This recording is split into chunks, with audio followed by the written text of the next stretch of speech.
আজকে যখন আমি ক্লাসে পড়তেছিলাম তখনই তো ক্লাসে আমার ঘুম আসে। এই তিয়ান, তোমার ফ্রেন্ড ক্লাসে ঘুমাচ্ছে, এখন ওকে কি করা উচিত? জি ম্যাম, বাইরে অনেক আওয়াজ হচ্ছে, জানালাটা বন্ধ করে দেয়, তাহলে ভালো করে ঘুমাতে পারবে। দুইটাই শয়তান, ক্লাস থেকে এখনই বেরিয়ে যা।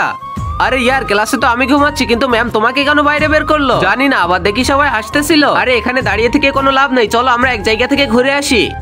এই তার আগে তুমি এখানে এসো। এই কি করতেছো? একদম চুপ, কথা বলবে না। আরে এই পেতনি তো দেখতে অনেক সুন্দর, একে তো গার্লফ্রেন্ড বানাতেই হবে। কাল সকালেই তুমি মাজারে চলে আসবে, আমি তোমার সাথে ওখানেই দেখা করবো। এর পরের দিন তো আমরা দুইজন মাজারে যাই। তোমাদের ভালোবাসা শেষ হইলে এবার ক্লাসে চলো। ম্যাম তোমার এত সাহস কিভাবে হয় আমার ফেল করানো? নালায়েক, তোমরা স্কুলটাকে ভালোবাসার জায়গা করে ফেলেছো। আজকের পর থেকে দুইজন দুই স্কুলে যাবে। শয়তান তিয়ান, ফেল করাস তোকে তো আজকে। তিয়ান, আসলে আমি তোমাকে বয়ফ্রেন্ড বানাতে চাই। ওই পেতনির থেকে তুমি সবসময় দূরে থাকবে, না হলে তো আমাকে ফেল করাতেই হবে। এর পরের দিন থেকে তো আমরা মন দিয়ে পড়াশোনা করতে শুরু করি, আর ফিলের ঘড়িকেও আমি ভিজতে দেই না। আর এরপরে তো আমরা দুইজনই পাশ হয়ে যাই। আমরা মাজারে গেছিলাম বলে পাশ করেছি, তো ওই দিন আমি মাজারে তো তোমাকে ভালোবাসি এটাই বলেছিলাম। আর আগে মহান আল্লাহকে তুমি ভালোবাসলে লাইক এন্ড সাবস্ক্রাইব করে দাও, আর পার্ট 2 দেখতে চাইলে অবশ্যই কমেন্টে পার্ট 2 লিখো।